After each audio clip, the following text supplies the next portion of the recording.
So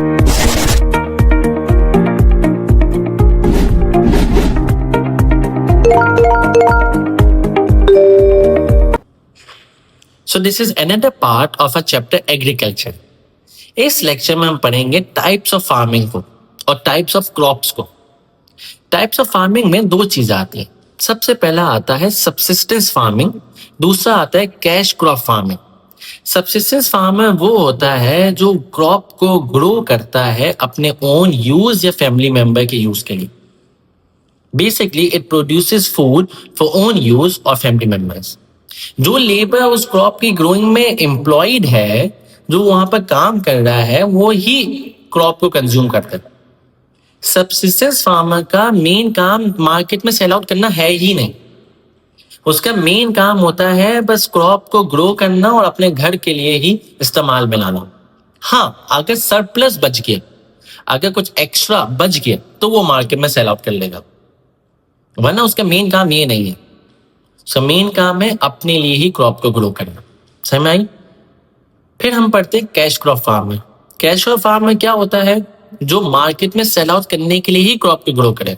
उसका main काम ये होता ही नहीं कि वो अपने लिए बचाए, नहीं। वो बोल रहा है मैं बेचूंगा, बेच के जो मुझे पैसे मिलेंगे उससे मैं अपनी सारी नीड्स एंड वांट्स पूरी करूंगा। अक्सर जो सबसिस्टेंस फार्मर होता है ना, वो गरीब फार्मर होता है, वो छोटा फार्मर होता है। और जो कैश क्रॉप फार्मर होता है वो बड़ा फार्मर होता है। उसके पास पैसे ज्यादा होते हैं, उसका कैपिटल ज्यादा होता है, मशीनरी ज्यादा यूज करता है। हम इन दोनों के डिफरेंस के बारे में भी पढ़ेंगे कि सबसिस्टेंस की क्या इनपुट्स में डिफरेंस है, क्या प्रोसेस में डिफरेंस है, आउटपुट में क्या डिफरेंस है, कैश क्रॉप में क्या डिफरेंस है। इन सब चीजों के बारे में 5 पेपर क्वेश्चन किस तरीके के आते हैं इस टॉपिक को लेकर, वो भी सब चीजें हम देखेंगे। ठीक, अब आ जाओ स्मॉल स्केल सबसिस्टेंस फार्मिंग के ऊपर। इसकी डेफिनेशन मैंने आपको क्या बताई? It produces food and raw material mainly for the people who work on them. और सरप्लस अगर बच गया तो वो मार्केट में सेल आउट करता है। उसका मेन काम मार्केट से लेना देना होता ही नहीं है। गरीब फार्मर है, छोटा फार्मर है, खुद गंदम उगाई, खुद उससे अपनी रोटी बना ली, खत्म। ये होता है सबसिस्टेंस फार्मर जो खुद के लिए क्रॉप को ग्रो करे। ये देखो, ये एक विजुअल रिप्रेजेंटेशन है ऑफ अ सबसिस्टेंस फार्मर कि खुद क्रॉप को ग्रो कर रहा है, इसकी औरतें कुछ काम करती हैं, इसके बच्चे कुछ काम करते हैं। मेनली ये अपने छोटी सी दुनिया में खुश रहते हैं। पास पेपर के क्वेश्चंस क्या आते हैं इसको लेकर, सबसिस्टेंस फार्मिंग को लेकर? सबसे पहला क्वेश्चन को देखें, why are so many farms small in size? बहुत सारे फार्म्स साइज में छोटे क्यों होते हैं? ये क्वेश्चन है, पास पेपर का क्वेश्चन। सबसे पहला कि पॉपुलेशन बहुत बढ़ रही है तो फार्म्स के बंटवारे बहुत हो रहे हैं। हर बंदा छोटा छोटा फार्म खरीदने की कोशिश करता है। लिमिटेड गुड फार्म लैंड, बाकी बहुत सारी जो आपकी जमीनें हैं वो वाटर लॉक्ड हो चुकी हैं, वो सैलिनिटी का शिकार बन चुकी हैं, तो आपके पास अच्छे फार्म लैंड अब बड़े कम ही बाकी हैं। लॉज ऑफ इनहेरिटेंस, इस्लामिकली अगर किस जो बाप है अगर उसका इंतकाल होता है तो उसकी ज़मीनें उसके बच्चों में और जो भी इसके रिश्तेदार होते हैं उसमें उसका बंटवारा होता है। बीवी को मिलता है, बेटों को मिलता है, बेटियों को मिलता है। और अगर एक बंदा है उसकी इतनी बड़ी ज़मीन है, बहुत बड़ी ज़मीन थी, पर इस्लामिकली बंटवारा होना लाजमी है, सबको उनका शेयर मिलना लाजमी है। तो क्या होता है, सब का एक एक हिस्सा बच जाता है। जो जो हिस्सा इस्लामिकली है वो सब डिस्ट्रीब्यूट हो जाएगा। अब क्या हुआ, एक जमीन के इतने सारे टुकड़े हो गए तो छोटे छोटे फार्म्स बन जाएंगे। अगर वो फैमिली मेंबर्स कहें कि नहीं हम एक ही फार्म लैंड रखते हैं और उस पर ही हम क्रॉप को ग्रो करेंगे, उससे हम सब फायदा उठाएंगे, पैसा कम होता है। अक्सर यही होता है कि आप बंटवारा कर देते हो, आप डिवाइड कर देते हो, और डिवाइड कर दिया तो एक फार्म कितने सारे टुकड़े हो गए, तो फिर तो फार्म का साइज छोटा हो गया। ये तो लॉस ऑफ इनहेरिटेंस की वजह से भी land divided among all sons. बहुत सारे फार्मर्स गरीब भी होते हैं तो वो इतनी बड़ी जगह को अफोर्ड भी नहीं कर सकते, अगर उनके पास है भी तो चलाना अफोर्ड नहीं कर सकते। और बहुत सारे फार्मर्स सबसिस्टेंस होते हैं, वो खुद ही क्रॉप को ग्रो करते हैं, तो उनका फार्मिंग का साइज भी छोटा होता है। और landlords have divided land to small tenant farms. और लैंडलॉर्ड भी ये सोचता है कि यार मैं इतनी बड़ी जगह एक ही बंदे को किराए पर दूं, इससे अच्छा क्या मैं सारे अपनी लैंड का बंटवारा कर दूं और अलग अलग बंदों को दूं। अगर कोई एक बंदा धोखेबाज निकला तो दूसरे से मैं कुछ कमा लूंगा। तो लैंडलॉर्ड भी सोचता है मैं छोटे छोटे फार्मर्स को टुकड़ों टुकड़ों में दूं। ये था इसका आंसर। फिर if a farmer has a good crop and can sell some in the market, how may use the money he earns to improve his yield for next year। इस क्वेश्चन का मतलब क्या है, अगर एक फार्मर की crop की growth ज्यादा हुई और उसको मार्केट में सेल करने का मौका मिल गया तो वो उन पैसों से क्या करेगा। बहुत इजी क्वेश्चन है, बड़ा सिंपलेस्ट है, बड़ा जनरलाइज क्वेश्चन है, बहुत इजी है।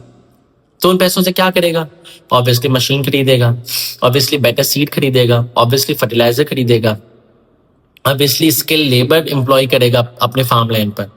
बेसिक। ड्रॉबैक्स बताओ, डिसएडवांटेज बताओ स्मॉल स्केल सब्सिस्टेंस फार्मिंग। जो छोटे फार्म्स होते हैं उनका उनका नुकसान बताओ, उनका नुकसान क्या है। स्मॉल स्केल सब्सिस्टेंस फार्मर को प्रॉब्लम्स क्या पेश आती हैं ये बताओ। ये एग्जाम में क्वेश्चन पूछा, ये भी आसान है। जो स्मॉल स्केल सब्सिस्टेंस फार्मर होता है सबसे पहला तो उसका मसला होता है लोन का। बैंक उसको लोन नहीं देगी, बैंक बोलेगी नहीं आप तो गरीब हो, हमें लोन वापसी करने से आपका कोई फायदा, मतलब मुझे लगता नहीं कि आप लोन वापसी कर पाओगे क्योंकि आप गरीब हो ना। बड़े फार्मर को तो बैंक यूं लोन देती है फौरन कि यार आपसे हमें भरोसा ज्यादा है क्योंकि आप अमीर हो, आप किसी ना किसी तरह भी हमें पैसे लौटा दोगे। गरीब फार्मर से तो ये लोग डरते हैं बैंक्स, क्या आपने अगर लोन वापसी नहीं करा फिर, तो इसलिए गरीब फार्मर को तो लोन भी नहीं मिलता। गरीब फार्मर की जगह इतनी छोटी होती है कि वहां पर मशीन की ऑपरेशन भी नहीं हो सकती।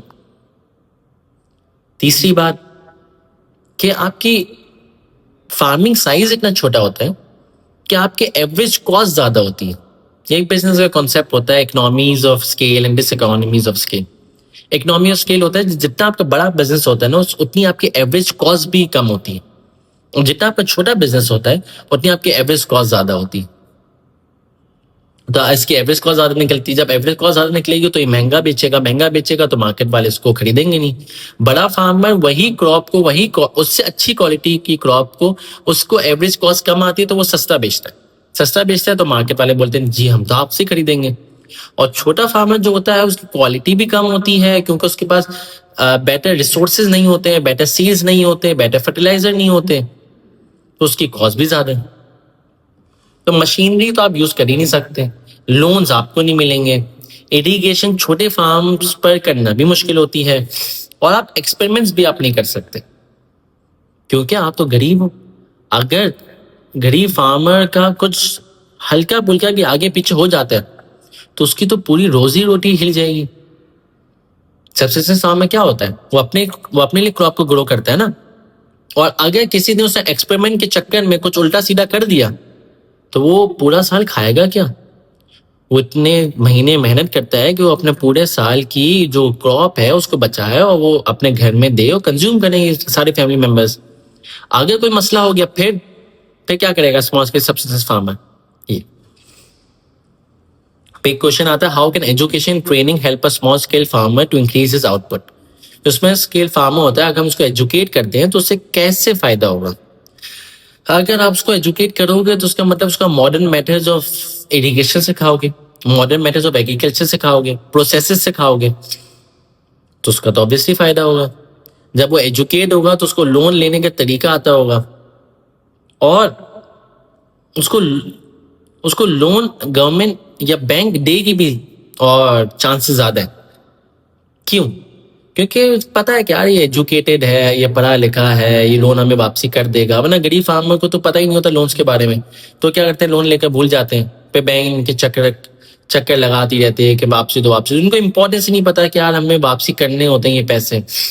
तो ऑब्वियसली एजुकेटेड होगा तो उसको लोन लेना आता होगा, बैंक से बात करनी आती होगी, बैंक को समझाना आता होगा कि यार मुझे लोन दोगे मुझे फायदा होगा तो मैं आपको लोन की रीपेमेंट भी करूंगा, इंटरेस्ट भी दूंगा, ये सारी काम। इससे इसकी लिटरेसी बढ़ेगी और इसको मार्केट में बेचना आएगा। बहुत सारे फार्मर्स का ना एक बड़ा मसला होता है, उनको मार्केट में बेचना नहीं आता, तो मिडिल मैन इनका सामान बेचता है। जब मिडिल मैन बेचता है ना तो मिडिल मैन अपना भी तो कट रखेगा, अपना भी तो परसेंटेज रखेगा। जब अपना परसेंटेज रखकर वो बेचता है तो ऑब्वियसली फार्मर्स को बड़ा कम देता है। फार्मर्स को मार्केट की नो हाउ नहीं होती। एक बड़ा मैं आपको एक बिजनेस बिजनेस मॉडल बताता हूँ। आप ये कर सकते हैं, जो फार्मर्स हैं वो अपने एक ऑनलाइन पेज बना लें, अपनी कोई ऑनलाइन मार्केट बना लें और वो वेबसाइट पर अपना सारा सामान बेचें।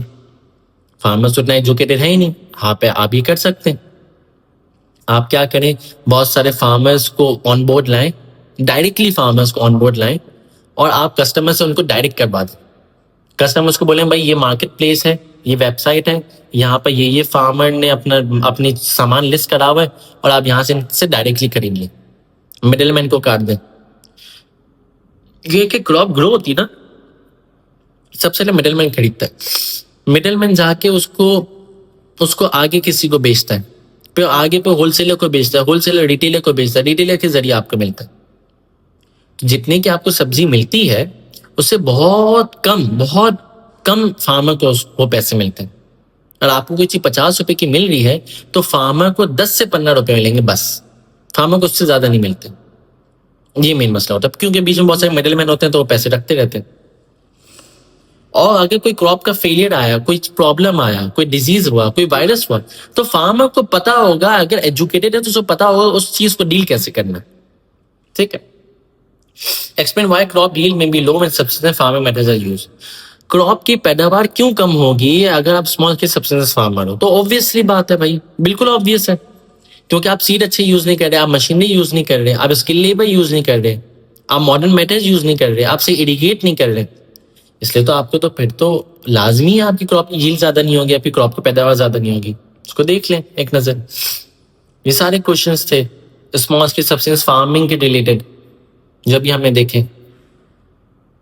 ये हमने स्मॉल स्केल फार्मर की डेफिनेशन देखी, पूरा डिटेल में हमने समझा। फिर आ जाओ crash crop farmer. Crash crop farmer क्या होता है? वो क्रॉप को ग्रो करता है अपने लिए बिल्कुल भी नहीं, तो क्रॉप को ग्रो करता है मार्केट के लिए, मार्केट को बेचने के लिए, कैश के लिए। वो क्रॉप जो कैश के लिए उगाई जाए उसको कहते हैं कैश क्रॉप। So simple. तो ये होता है कैश क्रॉप फार्मिंग। वो क्रॉप जो आप ग्रो करते हो कैश के लिए, पैसे के लिए।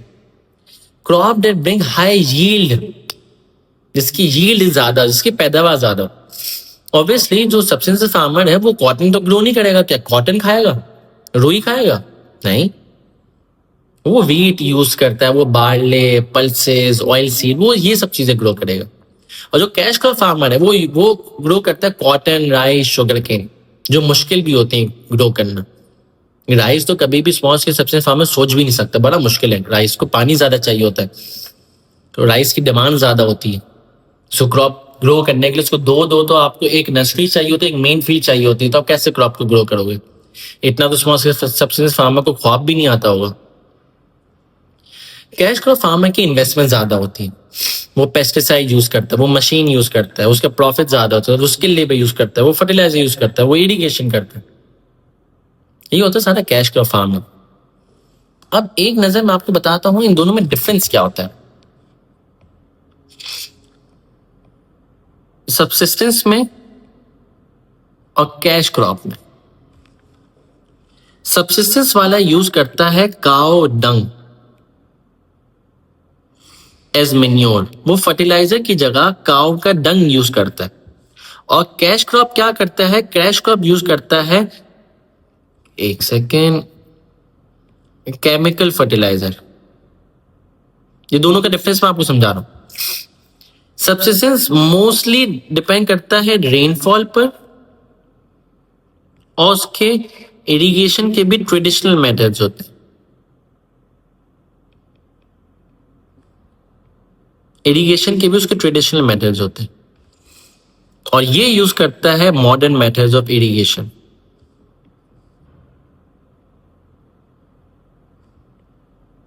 मॉडर्न मेथड्स ये यूज करता है देसी सीड्स, देसी वैरायटी ऑफ सीड्स, और ये यूज करता है HYV seeds, high yield variety. ये यूज करता है आपका लेबर इंटेंसिव काम होता है इसका ज्यादातर लेबर इंटेंसिव काम होता है। और इसका क्या होता है? Capital intensive. कैपिटल इंटेंसिव होता है जब आपकी मशीन ज्यादा काम कर रही हो लेबर के मुताबिक, इसकी लो इन्वेस्टमेंट होती है, इसकी लो इन्वेस्टमेंट होती है और इसकी हाई इन्वेस्टमेंट होती है।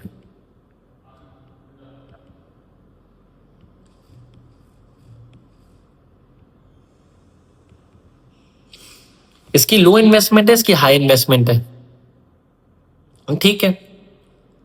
और ये ज्यादातर इसके जो लेबर होता है वो फैमिली मेंबर होता है। जो सब्सिस्टेंस फार्मर के लेबर होता है फैमिली मेंबर होता है, और इसका क्या होता है, स्किल लेबर, ये स्किल लेबर को एम्प्लॉय करता है। इसके लो प्रॉफिट होते हैं,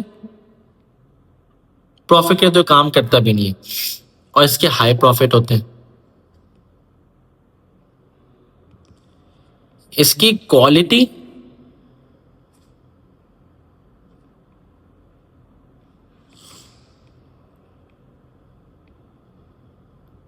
एंड क्वांटिटी कम होती है, इसकी ज्यादा होती है। समझ में आया? क्लियर है? और बस यही होता है डिफरेंस सब्सिस्टेंस और कैश क्रॉप फार्मिंग में। ठीक, एक नजर देखना तो देख लो, सही है।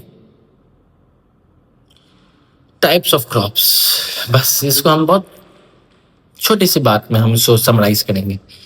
दो टाइप की क्रॉप होती है, एक होती है रबी और दूसरी होती है खरीफ।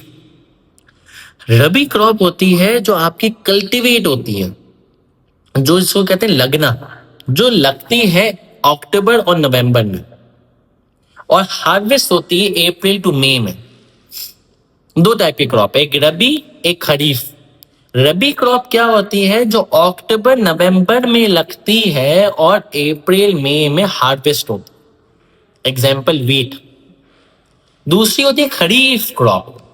खरीफ क्रॉप मई जून में लगती है और हार्वेस्ट होती है अक्टूबर नवंबर में, दोनों का उल्टा है। रबी अक्टूबर नवंबर में लगती है, अप्रैल मई में हार्वेस्ट होती है। खरीफ, खरीफ on the other hand April में या मई जून में लगती है, कल्टीवेट होती है और हार्वेस्ट होती है अक्टूबर नवंबर में। Examples are rice and cotton. बस ये याद रखो, दो टाइप की क्रॉप है, एक रबी है एक खरीफ है। रबी अक्टूबर नवंबर में लगती है, हार्वेस्ट होती है अप्रैल मई में, जिसकी एग्जाम्पल है beet. Kharif on the other hand April में या मई जून में लगती है, हार्वेस्ट होती है अक्टूबर नवंबर में, जैसे कि राइस और कॉटन। जैसे कि आप एग्जाम्पल मैं आपको बड़ी लेमैन टर्म में देता हूँ, आम, मैंगो। मैंगो आप कब खाते हो? मैंगो आप खाते हो गर्मियों में, अप्रैल मई में, मई जून इसमें खाते हो, जुलाई तक आप खाते हो ना, समर्स में आप खाते हो। तो वो कल्टीवेट कब हुए होंगे, वो लगे कब होंगे, अक्टूबर नवंबर में। तो मैंगो जो है वो रबी क्रॉप होती है, क्योंकि मैंगो कल्टीवेट होती है अक्टूबर नवंबर में और हार्वेस्ट होती है अप्रैल मई में।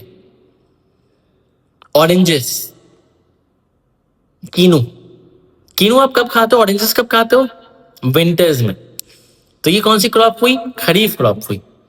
जो ऑरेंजेस हैं वो लगते अप्रैल मई में और हार्वेस्ट होते हैं अक्टूबर नवंबर में। समझ में आया? इस लेक्चर में हमने टाइप्स ऑफ क्रॉप देखी, हमने कैश क्रॉप फार्मिंग देखी, हमने कैश क्रॉप सब्सिस्टेंस में डिफरेंस देखा, हमने पास पेपर क्वेश्चन देखे, और सब्सिस्टेंस फार्मिंग को हमने पूरा समाप्त कर। ये इस लेक्चर का हमारा मेन एम था, जो हमने पूरा कर लिया। अब नेक्स्ट लेक्चर में हम पढ़ेंगे क्रॉप्स के बारे में, मेन क्रॉप्स के बारे में, wheat, rice, cotton, sugarcane और फ्रूट्स फार्मिंग, ये सब चीजों के बारे में पढ़ेंगे। मिलते हैं नेक्स्ट लेक्चर में।